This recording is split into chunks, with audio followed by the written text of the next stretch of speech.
boa noite e saudações a todos os internautas que se encontram conectados. Neste momento, estamos agora iniciando o seu programa semanal Meu Direito na GMTV MOS. Nós hoje temos um tema muito interessante. Nós vamos falar de casos práticos, casos vivenciados, se calhar, por alguém de nós que conhecemos ou por nós pessoalmente, e queremos aqui trazer respostas e orientações acerca destes assuntos. Nós, como tem sido de hábito, abrimos a possibilidade de você participar deste programa fazendo os seus comentários no campo de comentários do Facebook, mas também pode fazê-lo através do campo de comentários no nosso canal a nível do YouTube. Então, você é convidado a permanecer aqui conosco, mas também convidamos para que possa partilhar esta live, este link com mais pessoas, para que mais pessoas também possam ser alcançadas e assim possamos alcançar aqueles que se calhar precisam de orientação jurídica em relação aos casos que nós vamos aqui apresentar. Nós estaremos na companhia do Dr. Mpasso Camblês, que vai aqui trazer esclarecimentos em torno desses temas que vamos aqui abordar. E como tem sido de hábito, o Dr. Mpasso vai também estar disponível para responder qualquer questão adicional que você que nos acompanha tiver em relação a esses assuntos, seja fazendo as suas questões das plataformas que já referimos, ou então entrando mesmo em contato com a nossa direção para que possamos dar o devido encaminhamento. Desde já, queria convidar o Dr. Mpasso para saudar a audiência e deixar ficar aqui as suas primeiras considerações. Muito boa noite a todos os telespectadores, internautas da GMTV. Quero mais uma vez agradecer pelo convite que me foi formulado para cá estar e tratar tanto de questões que têm a ver com o dia a dia dos nossos concidadãos, sobretudo trazer algumas respostas relativamente a alguns casos práticos que nos são colocados, na esperança de ver tanto estas respostas ou esclarecimento destes casos práticos úteis e de modo que cada um que estiver a acompanhar possa, de certa forma, buscar algum estudo e, eventualmente, colocar em prática. Então, nós esperamos que este programa seja, como muitos outros programas, muito produtivos e queremos igualmente saudar a GMTV por esta iniciativa de trazer à tona a discussão de matérias ligadas ao direito, porque, afinal de contas, todos os dias o mundo todo vive, tanto debaixo de determinadas normas que regulam. Daí que é sempre importante que possamos dar o nosso contributo no sentido de esclarecer, informar o cidadão, capacitar o cidadão de modo a saber quais são os seus direitos, como é que deve gozar esses direitos, nas situações em que esses direitos são violados, como é que pode repor estes direitos. Daí que está, mais uma vez, de parabéns à GMTV por esta iniciativa e, em especial, por este programa que também vamos certamente trazer respostas a muitas questões estas que presumimos nós que não são só daqueles que apresentaram, mas também muitos que certamente estarão a acompanhar este programa.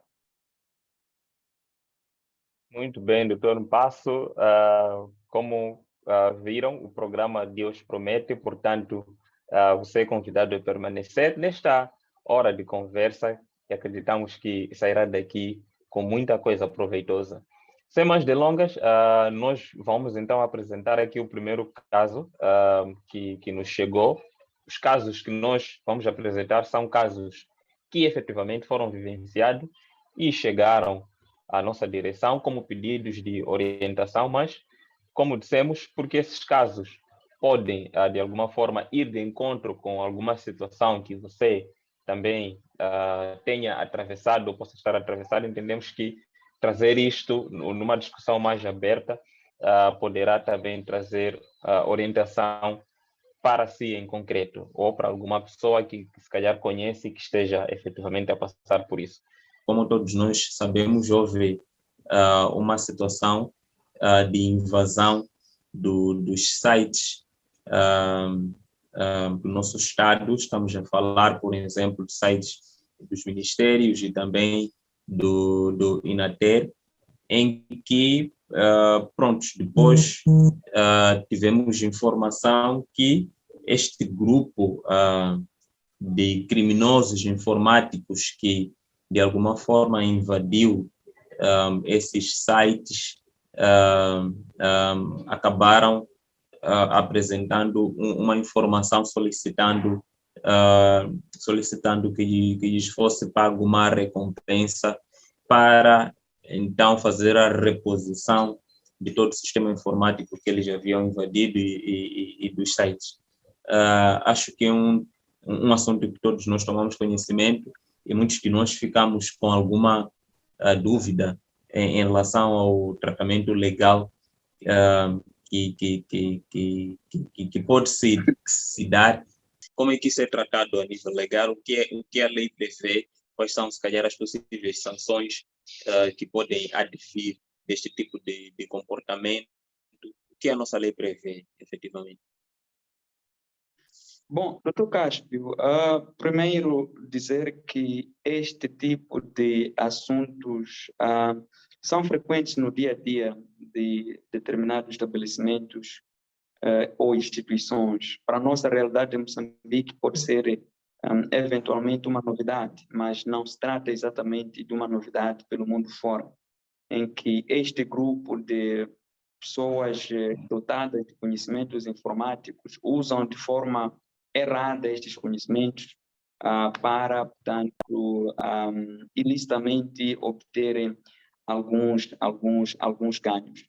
Mas mesmo antes de responder a esta questão, permita-me só recuar, com a sua permissão, só deixar uma dica relativamente ao último caso que estivemos aqui, portanto, a discutir. A lição principal que tem que se tirar daquele caso prático é que sempre que adquirimos um determinado bem, temos que ter em conta dois aspectos. O primeiro aspecto é, seja bem móvel ou imóvel, não é? Sobretudo quando se trata de imóveis, não é? Ou direito de uso e aproveitamento de terra, temos que começar a tratar o assunto a partir das estruturas de base, ou por outra, as autoridades locais devem tomar conhecimento sobre qualquer tipo de tanto negócio que ocorre, de modo a evitar este tipo de situações. Porque, por exemplo, se o chefe do quarteirão tem conhecimento, se o chefe do círculo, o secretário do bairro tem esta informação, significa que dificilmente um terceiro há de vir adquirir um determinado bem. Daí que temos que, de facto, tratar esse negócio de forma aberta, à luz do dia, com conhecimento das estruturas locais. É para isto que servem. Mas o segundo ponto, é preciso sempre tratar da documentação dos bens que nós adquirimos. Isto é extremamente importante. É para a nossa segurança, primeiro, mas também é para a segurança, obviamente, de quem em algum momento esteja em algum momento para adquirir alguma coisa. Por outra, se queremos adquirir, temos que formalizar a coisa, temos que ter a respectiva documentação.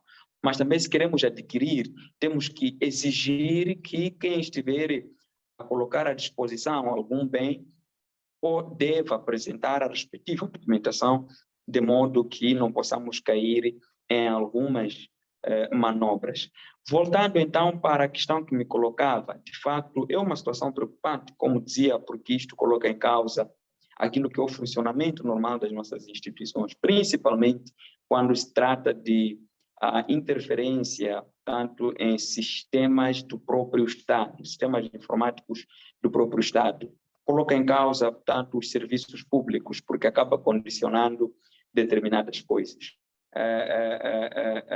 Ou estivemos a acompanhar o assunto referente ao Estado moçambicano, que em algum momento teve as suas instituições atacadas pelos referidos hackers, o que significa que, bom, colocou em causa, obviamente, os serviços públicos prestados por essas instituições.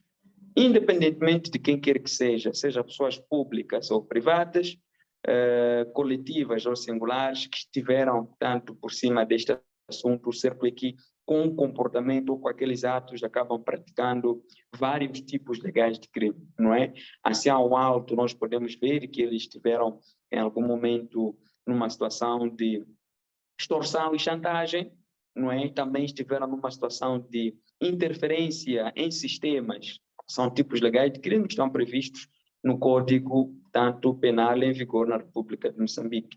Então, tratando-se, obviamente, de interferência em sistemas, o que isto consiste? Significa alguém que não está autorizado, que nem deve, em algum momento, interferir em alguns sistemas, ele, portanto, se mete nesses sistemas para fazer qualquer coisa que seja para parar, seja para mandar avançar, seja para recuar, seja para fazer qualquer coisa. O certo é que se alguém não deve interferir, portanto, num certo sistema informático e o faz, está a cometer, portanto, o tipo legal de interferência em sistemas que está previsto no artigo 338 do Código Penal, mas também o 298 do mesmo Código Penal prevê a figura de extorsão e chantagem. Mas também, obviamente, que isto coloca em causa a segurança do próprio Estado, não é? Se alguém tem acesso a esses dados, pode fazer com eles o que bem entender. Daí que também entramos no campo de crimes contra a segurança do Estado, que também tem portanto, as suas respectivas consequências, o que significa que estaríamos aqui perante uma situação de concurso de crimes por ter praticado com um ato e ter preenchido diferentes tipos legais de crime. Daí que é preciso dissuadir este tipo de comportamentos. Não basta apenas portanto, o Estado moçambicano resolver a coisa. Acreditamos nós que a coisa deve estar em investigação, no sentido de responsabilizar a estas pessoas que praticam este tipo de comportamentos. Aliás, isto não coloca em causa apenas os dirigentes do Estado, não coloca em causa os servidores públicos, mas também coloca em causa o povo todo, o povo moçambicano, aqueles que são, de facto, os utentes destes serviços, porque a coisa fica em causa. Ficamos numa situação de não ter que praticar ou de não beneficiar de determinados serviços durante algum tempo. Isto, obviamente, deve ter as suas responsabilidades. Situações do gênero têm sido efetivamente recorrentes. Ocorreu-me uma outra situação, se calhar seja um bocado diferente, mas das promessas de prêmios que às vezes recebemos em jeito de mensagens no WhatsApp, né? Alguns sites enviam-nos informações, prontos. Se clicar aqui, responder a pergunta X e Y, poderá ganhar um iPhone X, um iPhone 12, por aí em diante. E pronto, quero acreditar que existem pessoas que, pronto, por causa dessa vontade, se calhar, de ganhar algum prêmio daquela dimensão, acabam efetivamente caindo nas redes desses criminosos e acabam efetivamente sendo, se assim quisermos, prejudicados na sua esfera patrimonial. Imagino eu que em algumas situações são exigidos, se calhar, o envio de alguma quantia para fazer para o pagamento da frete, por exemplo. Né? A pessoa alega que, pronto, encontra-se na Europa, em Portugal, por hipótese, e pronto, o prêmio está aí disponível, mas é necessário o envio de uma certa quantia para o pagamento do frete, e a pessoa acaba enviando este valor e nunca mais recebe o prêmio. Ou seja, isso acaba também tendo uma dimensão não só nacional como internacional, né? Internacional, em que o infrator encontra-se numa região fora de Moçambique e a vítima encontra-se em Moçambique. Temos alguma previsão legal que cubra as situações do gênero? É possível uma possível responsabilização numa situação dessas? Bom, associado a isto também estão aquelas extorsões que acontecem via telefônica, em que alguém se faz passar por uma determinada entidade, tanto de carteira móvel, e quando a finalidade é mesmo para extorquir as pessoas. É assim, doutor Castro, para além do Código Penal, nós temos a Lei das Transações Eletrônicas, que prevê as transações eletrônicas, como o próprio nome já nos sugere, seja transações de natureza comercial ou de natureza tanto civil. Certo é que tudo isto tem alguma cobertura, principalmente nos dias em que nós vivemos situações em que estamos estritamente ligados tanto ao mundo virtual, tudo acontece na internet, nós compramos, vendemos as coisas pela internet.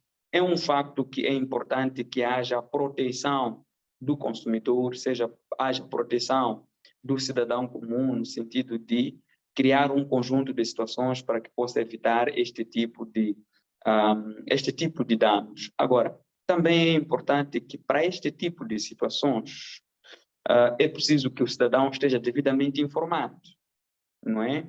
É preciso criar condições para que o cidadão saiba exatamente como é que as coisas ocorrem no mundo virtual, como é que as coisas ocorrem na internet. Se quer fazer uma compra por via internet, como é que a coisa acontece. Mas, às vezes, a responsabilidade também é do próprio cidadão, no sentido de, em cada situação, procurar averiguar, e como se diz, quando a esmola é demais, o santo desconfia, ou por outra. Nós não vamos simplesmente entrar numa página de internet e ver lá um anúncio segundo a qual a empresa XY está a oferecer $1 milhão para quem não sei o que concorra, e aí a pessoa vai clicando. É preciso analisar estas coisas. Ninguém está na internet para oferecer dinheiro. Ninguém tem dinheiro fácil para oferecer ao mundo. Isto para dizer que, em algumas vezes, pode-se tratar de falta de atenção por parte dos cidadãos, mas outras vezes é porque estas pessoas são peritas em algum momento em fazer este tipo ou em cometer este tipo de crime. Mas a lei das transações eletrônicas, assim como a lei tanto penal, o Código Penal, traz sim um conjunto de disposições no sentido de proteger estas situações. A lei de transações eletrônicas prevê até, portanto, meios de resolução de conflitos. Aliás, no mundo da internet, há sempre, portanto, informações segundo a qual, quando se quer efetuar algum pagamento, é preciso certificar-se que está a fazer o pagamento por vias corretas, está a fazer o pagamento para um destinatário, portanto, conhecido, oficialmente conhecido, de modo a evitar cair nestes tipos de armadilhas. Mas também, por outro lado, temos aqueles irmãos que em algum momento fazem-se passar, como estava a dizer, por colaboradores de operadoras de telefonia móvel que têm carteira móvel e aí vão, portanto, com as suas manias. É importante que o telespectador, que o internauta esteja mais atento a estas situações, de modo a cair nestes tipos de armadilha. Difícil seria trazer aqui, tanto as molduras penais concretas para cada ato, já que não temos um caso em concreto, mas o certo é que existem sim molduras penais na lei penal e algumas responsabilidades, tanto que são previstas na lei das transações eletrônicas. Talvez não menos do que importante, quando nós estamos aqui a fazer compras via online ou queremos fazer vendas via online, é importante que possamos fornecer o nosso endereço fixo, ou por outra, endereço físico, ou por outra. Quem compra tem que saber aonde pode me encontrar em caso de, tanto, querer fazer qualquer tipo de reclamação ou exigir um direito seu. E quem vende também deve oferecer esta segurança a quem compra, no sentido de não tratar-se, portanto, de extorsão ou não tratar-se, portanto, de fraude que ocorre na internet. Talvez para terminar essa questão, é preciso deixar aqui claro, ou melhor, é importante aqui partilhar algum exemplo que em outras jurisdições, onde o comércio virtual pela net é algo, portanto, já enraizado, há sempre, portanto, uma base de dados por parte de operadores virtuais do comércio, ou por outra. Antes de eu, como cidadão, adquirir alguma coisa num determinado site, eu tenho que ir para o site oficial da autoridade que regula esta matéria e ver se aquela pessoa, se aquela entidade que me está a vender alguma coisa, de fato está registrado naquele site. E isso ocorre, portanto, quando queremos fazer compras fora. E é preciso ter este cuidado. Agora, em Moçambique, não me lembro, portanto, existir, portanto, esta autoridade que, portanto, tem na sua base de dados os registros que estejam disponíveis em sua página de internet, de modo que os consumidores ou os cidadãos possam, de certa forma, recorrer. Daí que há maior responsabilidade sobre cada um que pretende engrenar, portanto, nesta via do comércio eletrônico. Muito bem, doutor Mpasso. Creio que está tudo dito também em relação a este caso. Muito rapidamente, até porque o tempo também já não nos dá muito espaço, podemos falar de um terceiro caso que nos foi apresentado também por um telespectador, e que tem a ver com situações, cremos nós, de erro médico. O caso que nos foi apresentado é segundo o qual um certo utente teve que ser submetido a uma intervenção cirúrgica num hospital público, e pronto, porque tinha uma certa enfermidade que justificasse essa intervenção cirúrgica. A intervenção ocorreu e pronto, a pessoa teve a sua alta alguns dias depois, mas tinha como obrigação voltar semanalmente para consultas de rotina.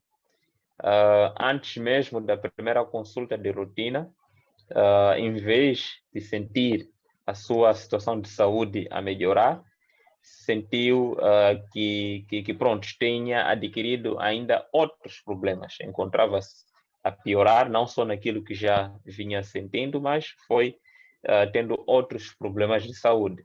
Então, nesta consulta de rotina, acabou-se apercebendo que, na verdade, houve um esquecimento por parte, se calhar, ou do médico que presidiu aquela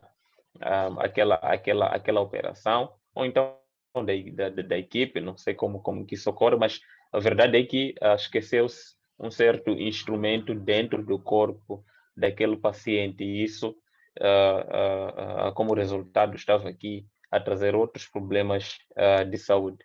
Portanto, pronto, aqui, se calhar a questão que iríamos colocar em torno desse tema é quem é responsável ou quem se responsabiliza pelo dano concreto que se verificou neste paciente.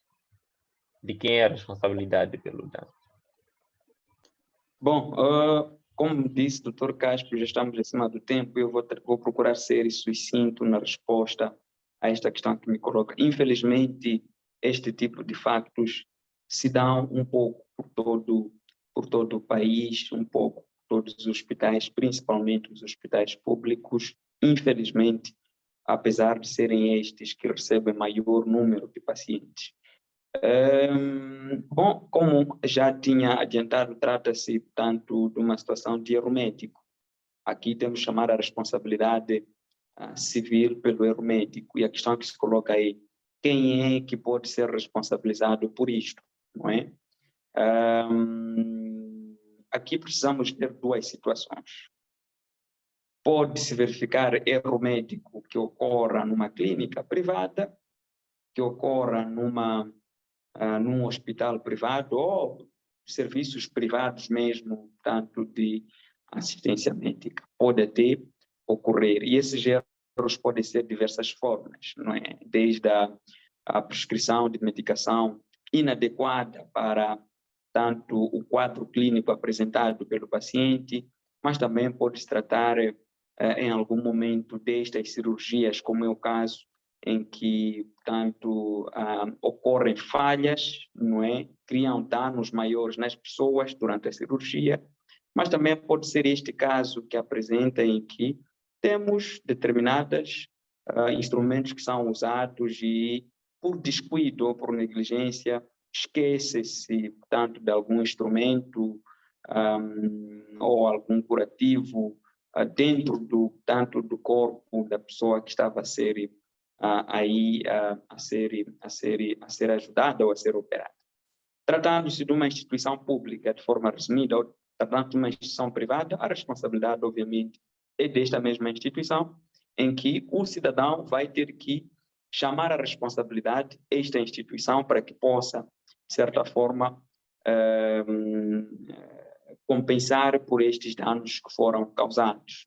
São dores, é um perigo em que a pessoa esteve, elementos que obviamente não têm um valor quantitativo, mas obviamente que existe aqui tanto alguma responsabilidade. Daí que pode-se arbitrar uma determinada indemnização, de modo que essa instituição seja responsabilizada pelos atos praticados pelo seu funcionário, ou pelo seu trabalhador, ou pelo seu colaborador. Obviamente que, a posterior, esta instituição pode exigir a responsabilidade deste médico em particular. Mas tratando-se de uma instituição pública, como é o caso, felizmente, a nossa Constituição da República já prevê que o Estado é responsável pelos atos ilícitos praticados pelos seus funcionários e agentes no exercício das suas atividades. Portanto, um médico em serviço está a operar uma determinada pessoa, comete algum erro desta natureza, isto é um erro, não é? Ainda que seja por negligência, mas é um erro e é um erro fatal. Podemos aqui falar, portanto, de uma situação que pode ter causado danos maiores, não é? Esquecer, portanto, um instrumento metálico, tanto dentro do organismo de uma determinada pessoa, pode criar danos maiores e isto coloca em perigo. Daí que há necessidade, obviamente, aqui de esclarecer que nessas situações, tratando-se de um médico em serviço, numa instituição pública, o Estado será responsável por, portanto, será responsável por reparar os direitos ou reparar o dano causado a estes particulares. E como é que se repara? Obviamente que é por via de pagamento de uma determinada indemnização. Se, felizmente, a pessoa continuar viva, tem que ser paga esta indemnização a esta pessoa, se for maior de idade, mas tratando-se de uma situação em que terá se complicado e a pessoa perdeu a vida, obviamente que os familiares ou os familiares do finado irão, obviamente, exigir essa responsabilidade do Estado por causa dos erros cometidos pelos seus agentes e funcionários no exercício, tanto das suas atividades. Mas também pode ocorrer situações em que, por alguma razão, não é, tenha havido aqui ou pode ter havido até outros tipos de processos, não é? Imaginemos que não era expectável ou não é normal que uma pessoa de diligência média imagine que se esquecesse um determinado instrumento. Isso tem que ser visto de forma casuística, não é? Há situações que podemos classificar como negligência, falta de cuidado, neste caso, mas também há situações que podemos até pensar que provavelmente houve aqui um dolo, houve intenção, ou o esquecer não foi exatamente esquecer, foi colocar lá, pode-se dar o caso, não é? É verdade que os médicos não são formados para isso, mas há sempre alguém que acaba envenenando ou acaba sujando as fileiras por comportamentos maus. Ser humano é ser humano, nunca sabemos, mas olhando para cada caso, pode, sobre este médico, correr um processo administrativo, neste caso um processo disciplinar, pode também correr um processo de responsabilidade civil, assim como pode correr um processo crime, dependendo das situações e das consequências. Doutor, no passo só íamos aproveitar em relação a este caso, aproveitar um pouco da sua experiência. Gostávamos aqui de saber se tem sido frequente, pelo menos no nosso ordenamento jurídico, vou falar de Moçambique em concreto, situações em que algum particular que tenha passado por uma situação semelhante apresentasse uma reclamação ou apresentou uma reclamação, seja ao tribunal, um processo crime, por via de um processo crime ou um processo civil, como referiu, e que teve, de alguma forma, alguma indemnização por parte do Estado. Conhece alguma situação semelhante? Isso, efetivamente, como tem sido olhado, se calhar, do ponto de vista do nosso próprio Estado, tem atendido esses tipos de queixa dos cidadãos, tem indemnizado aos cidadãos que apresentam esse tipo de queixas? Em que ponto nos encontramos mesmo? Bom, doutor Cáspio, as indemnizações têm ocorrido, mas em pequena escala, não é? São poucos os casos desta natureza em que se recorre a entidades competentes para responsabilizar o próprio Estado pelos atos praticados pelos seus agentes e funcionários. Isto é um facto. São poucos os casos, por quê? Por duas razões. Porque as pessoas simplesmente, boa parte das pessoas não sabem que podem, em algum momento, levar a cabo um procedimento contra o próprio Estado para que o Estado possa ser responsabilizado nesses termos. As pessoas não sabem. Desconhecimento das leis é uma, portanto, das razões. Mas uma outra razão é que nem sempre as causas das mortes são detalhadas no nosso contexto, não é? Às vezes nós temos um quadro clínico que nos impede de consumir determinada medicação, vamos, portanto, ao médico, o médico receita alguns medicamentos sem questionar o que nós podemos tomar ou qual é o nosso quadro clínico. Tomamos aquilo, cai mal e simplesmente alguns chegam a perder a vida sem saber que, de facto, perdeu a vida não exatamente pela doença crônica que tinha, mas eventualmente pela medicação que lhe foi receitada. Então, é por causa de não saber sobre quais são os direitos. Não que esteja aqui o Estado a eximir-se das suas responsabilidades em tanto que tal, mas é porque as pessoas não vão mexer este mesmo Estado no sentido de responsabilizar por aquilo que são os atos praticados pelos seus agentes. Muito bem. Por fim, se calhar, alguma visão em relação ao prazo que o paciente, neste caso particular, tem para apresentar uma ação, seja criminal ou civil, exigindo a responsabilização do Estado por erro médico. Existe, porventura, algum prazo prescricional para exercício desse direito? Pode ser exercido a qualquer momento? O que a lei prevê em relação a isso? A lei prevê prazos diferentes dependendo de cada situação, não é? Se nós queremos, em algum momento, instaurar um processo crime contra um determinado agente do Estado por ter agido de uma certa forma, temos que obedecer exatamente o que a lei penal prevê para efeitos de prescrição daquele tipo legal de crime que nós vamos invocar, não é?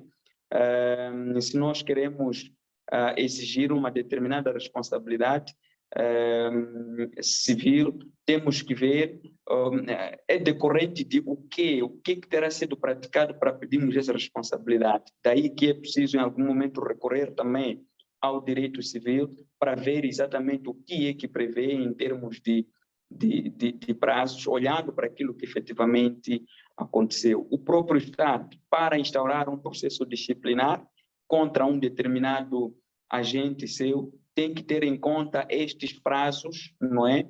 No sentido de saber se ainda está dentro ou não dos prazos para poder, porque há situações de não poder mais instaurar o processo disciplinar por ter decorrido o período de tempo.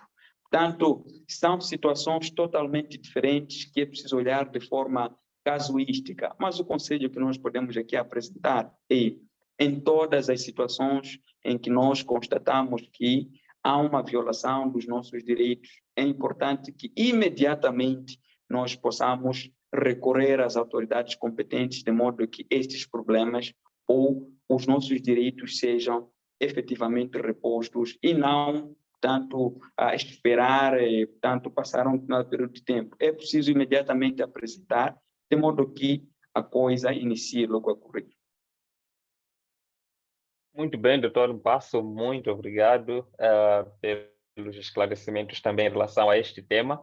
Nós conseguimos esgotar os pontos que nos propusemos a debater nesta edição de hoje, e eu espero que tenha sido de proveito de todos que nos acompanharam, mas como temos sempre referido, vocês podem ainda assim apresentar perguntas se subsistirem questões em relação a qualquer um dos temas que foi aqui discutido, em relação a qualquer um dos casos.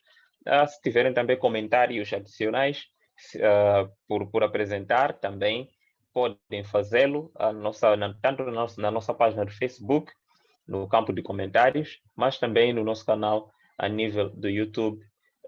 Podem apresentar as vossas questões, as vossas contribuições, e nós teremos imenso prazer em apreciar essas questões e dar o devido encaminhamento. O meu direito de hoje vai ficar por aqui. Foi um prazer estar na sua companhia. Dr. Mpasso, também foi mais uma vez um prazer contar consigo neste programa. Nós esperamos poder contar consigo mais vezes, porque precisamos efetivamente deste saber para poder transmitir às pessoas que nos acompanham. Para já é tudo e até a próxima semana no programa Meu Direito. Até lá.